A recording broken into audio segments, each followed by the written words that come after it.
إلا الله أشهد أن محمد رسول الله أشهد أن محمد رسول الله حي على الصلاة حي على الصلاة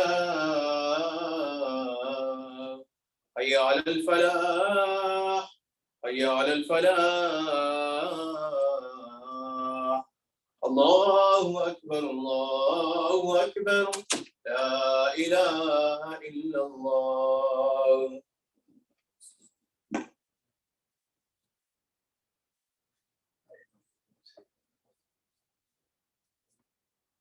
أعوذ بالله من الشيطان الرجيم. بسم الله الرحمن الرحيم. الحمد لله الذي فرض على المؤمنين توافا في البيت الحرام الذي سماه بمقام المباركات وجعل قبلة للأنام فسبحان من أمر بالتلبية لبيك لبيك لا شريك لك لبيك بوقت الإحرام ونشهد أن لا إله إلا الله وحده لا شريك له ولا نظير له ولا مثيل له الذي أقر الحقوق عند المشر الحرام ونشهد أن سيدنا وسندنا مولانا محمدا عبده وحبيبه ورسوله أرسله الله تعالى رحمة للعالمين الذي هو صاحب الركن والزمزم والمقام صلى الله تعالى عليه وعلى أصحابه وأزواجه وذرياته الكرام وأتباعه وخلفائه الراشدين المرشدين المهديين من بعده ووزرائه الكاملين بأهله خصوصا منه أئمة خلفاء رسول الله الأطهار أمراء المؤمنين حضرة أبي بكر وعمر وعثمان وعلي ذوي القدر الجليل ورضاقية الصحابة والتابعين رضوان الله تعالى عليهم أجمعين. أيها المؤمنون الحاضرون اتقوا الله تعالى وأطيعوه إن الله مع الذين اتقوا والذين هم محسنون. قال الله سبحانه وتعالى في كتاب المنزل أنا نبي مرسل وما خلقت الجن والإنس إلا ليعبدون أريد منهم رزقا وما أريد أن يطعمون الله هو الرزاق ذو القوة المتين. صدق الله تعالى القرآن الكريم. أيها المؤمنون الحاضرون السلام عليكم ورحمة الله تعالى وبركاته. Mubarak to everyone. It's the last quarter of Hijrah. We still have another week or more to run to the new year. Shaykh Abdul Haqq, God bless him. He put a hadith and Ibn Abbas radiallahu anhu قال رسول الله صلى الله عليه وسلم الطواف الصلاة وقيل فيه كلام. The tawaf is salah, it's prayer, so recite prayer. صدق رسول الله الذي فيما قال وصدق حبيب الله المليك على حيك أيوه.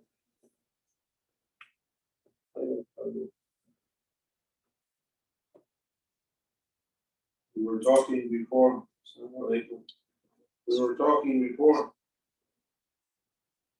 the prayer began about animals, raising sheep and goats, we were making jokes. But Muhammad Shaykh, God bless him, he put me for 10 years to raise animals.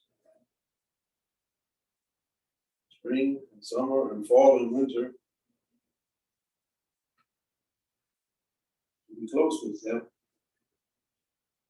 And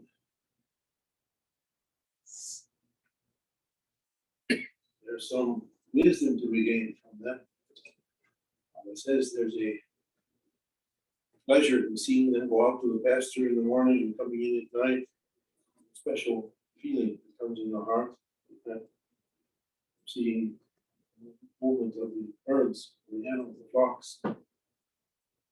Every prophet was creeping animals. And I noticed one thing. When a mother sheep has a baby sheep comes. They give their babies in Michigan. The time for babies was in the coldest part of the winter, January, February. Babies come in the middle of ice and snow.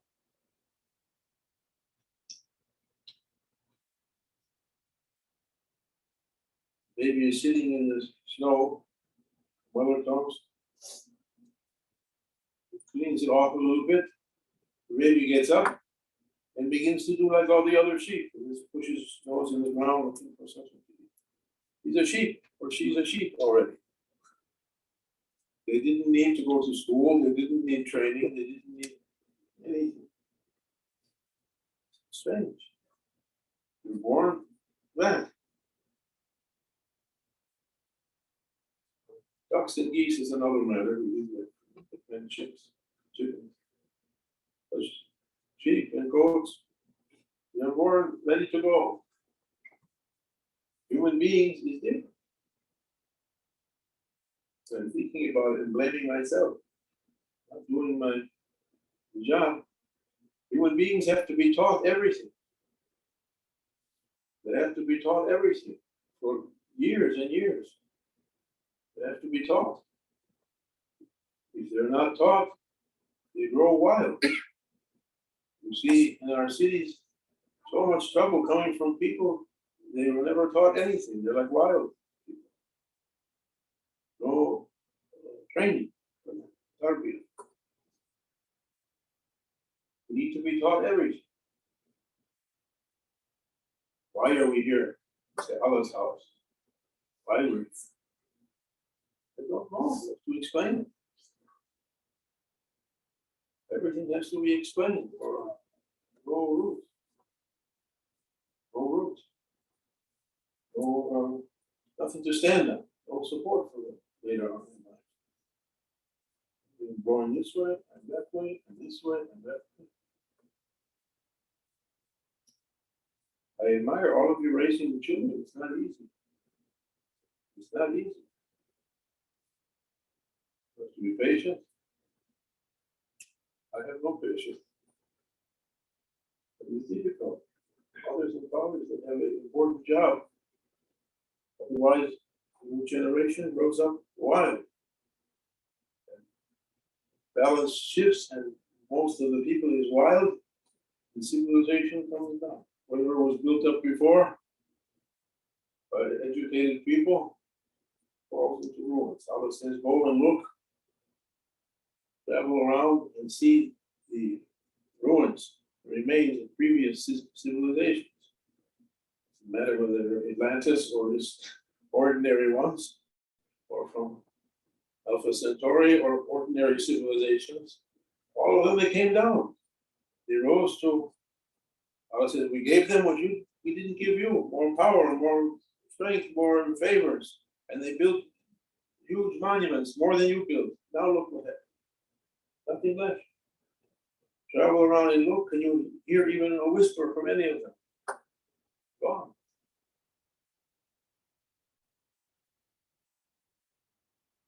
So this life, we're passing through this life. And the Shaykh Nazim, Allah bless him, put something, put it on the WhatsApp the other day. I shared it a little. The future is coming speedily.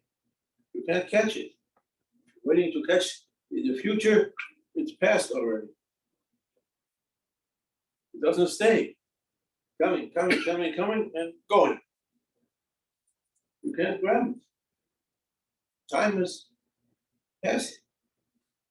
We started small ones. We reached to maturity, coming old and going. Before you even think about it, nothing can stop it. Nothing can stop it. Rich and powerful ones, they're thinking of ways how we can make ourselves to live forever. If I download my brain into a computer and freeze it in nitrogen, we can't stop it. And put a person into a computer. If you freeze a person, what's going to take us? Like a frozen meat. What's going to be? Resurrection.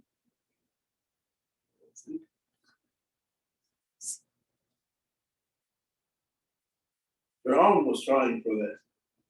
And his people, they wanted to be forever. They had all kinds of elaborate, what was for them, the high technology of those days, to preserve them forever. What happened? You go to the museum and see them in their cases. Hey, we're going to live forever. What happens?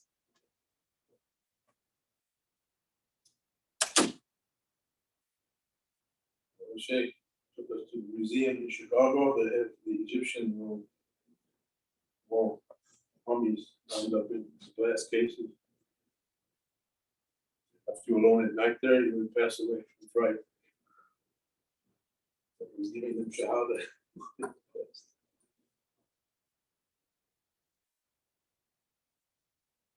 Our job to, what I'm trying to say, to pass on to the next generation. They're going to have to carry it after us. We're not going to be forever powerful and controlling things. Now, next generation comes. Next generation pushes the previous generation out of it. Move over, it's our turn now. Even the sheep and goats, when the ram gets big, the new rams come 3 months, 4 months, and then they begin to attack the big one. We're in charge now. You find the big one upside down in the field, dead, 4 legs in the air. Tongue out. New ones are in charge. That's when they were babies. So training and teaching young people is an important job. To teach them their position in the world. Who are we? Who I am, what I have to do, why I'm here. Why I'm here. Most people, they don't learn that anymore. They never learned it. Here for worship of Allah and to know about it. To establish good conditions on earth for worshiping and raising families and doing, and then to pass it on to the next generation. May Allah forgive us. They say when a person, not they say it's hadith, when a person passes away, all his good deeds stop. Finish. Why the Shaykh said, don't pray for death. 1 hour of life is better than 1,000 years in the grave, because you can still do something. Everything stops except for three things. One is good children that pray for you after you pass away.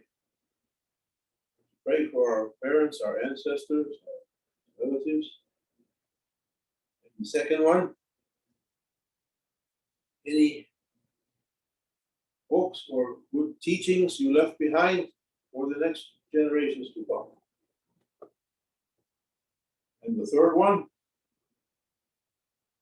anything you did to establish haqq on earth, to make a masjid, to make a school, to make a hospital, something that people will take benefit after you're gone. Not for showing off. I said, Build simply, from wood. We're not going to build something like the pyramids to last for thousands of years. Simply, the important thing is what's done there. I'm seeing on the internet, they're saying, oh, brothers, oh, sisters, I have a 3-for-1 deal for you. And they're raising money to build these huge places. Who's going there and what they're going to do there, what they're teaching. That's important. That's important. Doesn't have to be a physical building.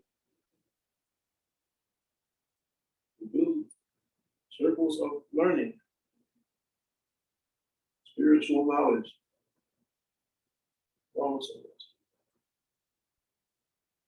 So we have to take care. There's a story that Shaykh Nazim used to say, or Imam Azam, Imam Abu Hanifa.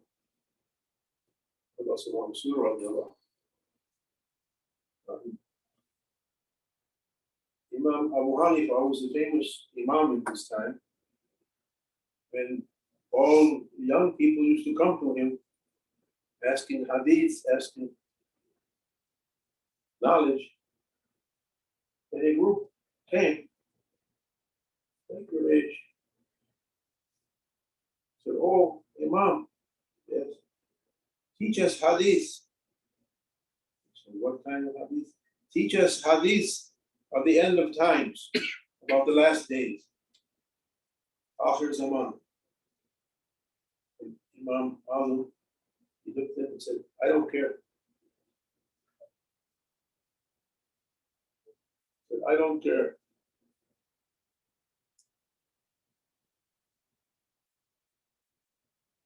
He said something, he said, I don't care. You know, I'll go on. They're shocked. This is not, this is Abu Hanifa. They used to travel long distances with on donkey, on foot, on camels, on horses, walking. Don't care. Oh, Imam, maybe you didn't understand us. We came asking hadiths of the last days. He said, I don't care. We looked at each other, what did they want to say? They didn't used to talk back in old days. The bravest one said, oh, Imam, perhaps we didn't explain or know. You didn't understand. When you hear people saying, I don't care, know that the last days are at the door. Last days. Okay. We don't take care, who's going to take care? We don't take care, who's going to take care? I'm saying this to myself also. I'm going to give a khutbah, has to be directed to the one giving the khutbah. So we have to take more care. Now grant us the blessings of this month.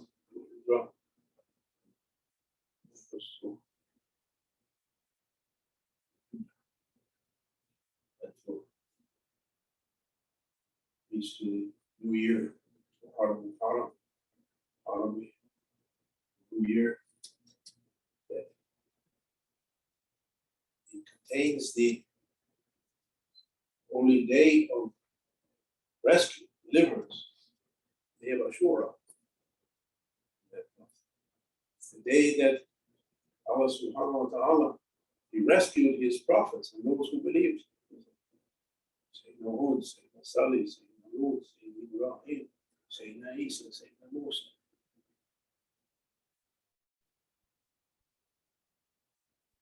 We'll say more about it when the month starts, inshallah. God give us long life to reach. Now grant us the blessings of this day. And look, see how we can take care of ourselves and the next generation, inshallah. Ask them for them, but don't go along with the season. Don't follow along with the barak and other people kind of, I don't put it on for them. Tell me what wants you to I will be done in shaitan.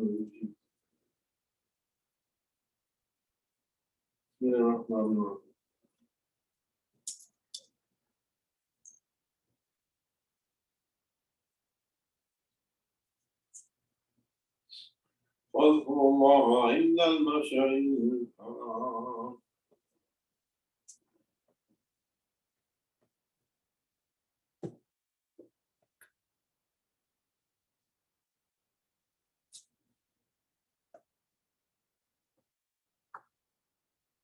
الحمد لله حمد الكاملين، والصلاة والسلام على رسولنا محمد وعلى آله وصحبه أجمعين. تعظيم النبي وتكريم فقامة الشأن الشفيع. قال عز وجل قائلا مخبرا وآمرا إن الله وملائكته يصلون على النبي يا أيها الذين آمنوا صلوا عليه وسلموا تسليما. اللهم صل وسلم على سيدنا محمد صاحب الوحي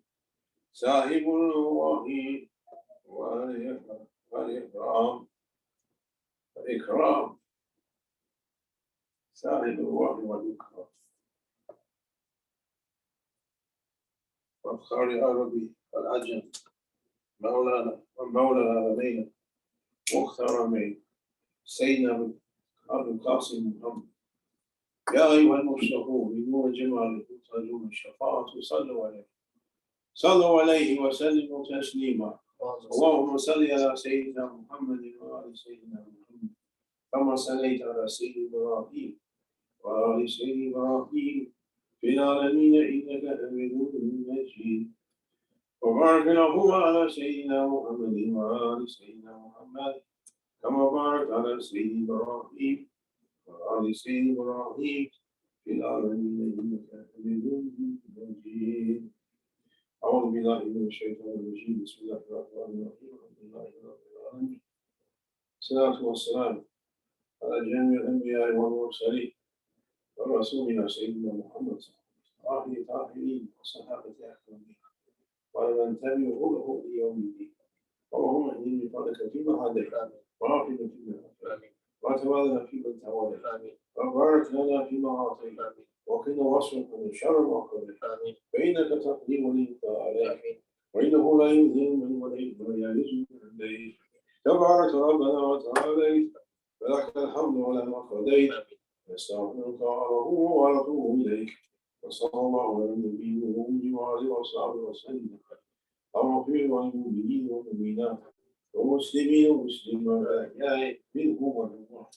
واغفر لنا ولإخواننا الذين سبقونا بالإيمان ولا تجعل في قلوبنا غلا للذين آمنوا ربنا إنك رؤوف رحيم وانصرهم على عدوك وعدوهم يا أرحم الراحمين. رب اجعلنا من الروح وليا واجعلنا من الروح سلطانا نصيرا وكان حقا علينا نصر المؤمنين. اللهم افتح لنا أبواب السداد بأيدي الملك إن الله لطيف بالعباد. يا غارة الله يا غارة الله يا غارة الله يا غارة الله يا جبار يا غفار يا معين وأجيب. إن الله يأمر بالعدل والإحسان وإيتاء ذي القربى وينهى عن الفحشاء والمنكر والبغي يعظكم لعلكم تذكرون. ولذكر الله أكبر والله يعلم ما تصنعون.